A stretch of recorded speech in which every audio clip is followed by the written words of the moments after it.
Hi යාළුවනේ වල්ලි kitchen YouTube නාලිකාවට ඔයාලා හැමෝම ආදරයෙන් පිළිගන්නවා. අපි අද හදන්න යන්නේ වේපස් බිස්කට් පාවිච්චි කරලා අයිස්ක්‍රීම් එකක්.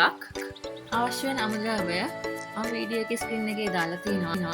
හරි අපි එනම් බලමු අපි අයිස්ක්‍රීම් එක හදාගන්නේ කොහොමද කියලා. මම මෙතන අරන් තිනවා වේපස් බිස්කට් 15ක් 16ක් විතර. මම අරන් තින්නේ කොපි රස වේපස් බිස්කට් එකයි. ඉතින් ඔයාලට පුළුවන් ඕනනම් ස්ට්‍රෝබරි වේපස්, මැංගෝ වේපස්, වැනිලා වේපස්, චොකලට් වේපස් වගේ ඔයාලා කැමති වේපස් වර්ගයක් පාවිච්චි කරලා මම මුලින්ම කරන්නේ වේපස් බිස්කට් ටික පොඩි පොඩි කෑල්ලකට කඩලා වෙන්ඩි ජායකට දාගන්න එක.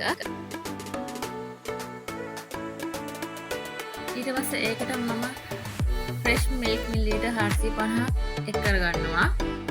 සුදු සීනි වලින් මේ සෙන්ති 5කුත් එක් කරගන්නවා. සීනි නම් ඕලාගේ රසය අනුව එක් කරගන්න අමතක කරන්න එපා. ඊට පස්සේ මම මේ සියල්ල විනාඩියක පමණ කාලයක් හොඳින් බ්ලෙන්ඩ් කරගන්නවා. කෑලි නොසිටින්න හොඳින් බ්ලෙන්ඩ් කරගන්න ඕනේ. ඊට පස්සේ මම මේක ලිප තැබිය හැකි පිරිසිදු භාජනයකට දමා ගන්නවා.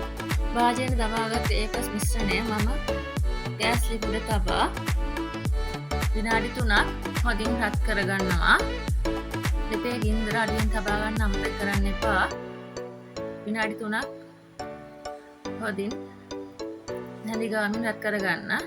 දිගටම හැදි ගන්න අඩිය යල්ලන්න දෙන්න එපා. ලිපෙන් ඉවතර ගත් වේපස් මිශ්‍රණය මම හොඳින් නිවෙන්න ඉඩ හරිනවා.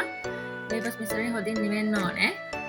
හොඳින් නිවට පස්සේ මම ඒක වෙන්ඩි ජායකට මිශ්‍රණය ආපහු දා ගන්නවා. දාලා හොඳින් විනාඩියක් විතර බ්ලෙන්ඩ් කරගන්නවා.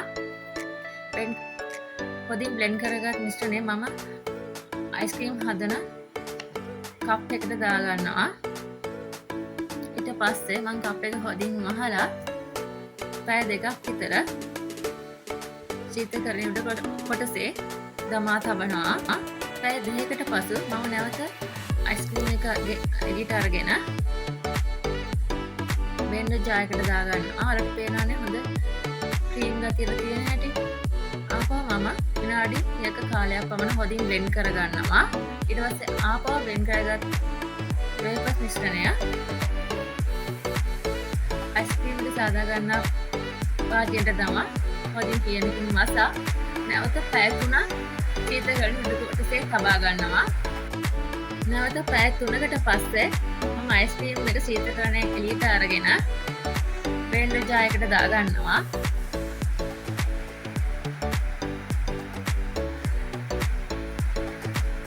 නැවත මම විනාඩියක් කාලයක් හොඳින් බ්ලෙන්ඩ් කරගන්නවා.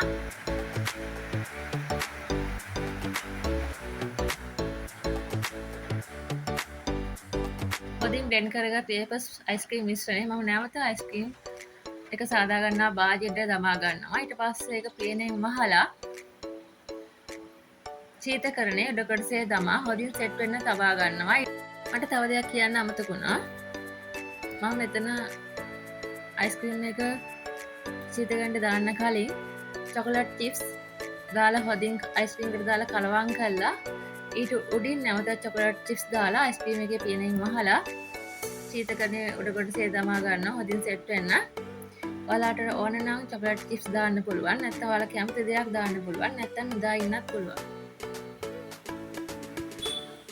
මම මේ අයිස්ක්‍රීම් එක ශීතකරණය එළියට ගත්තේ දවසකට පස්සේ.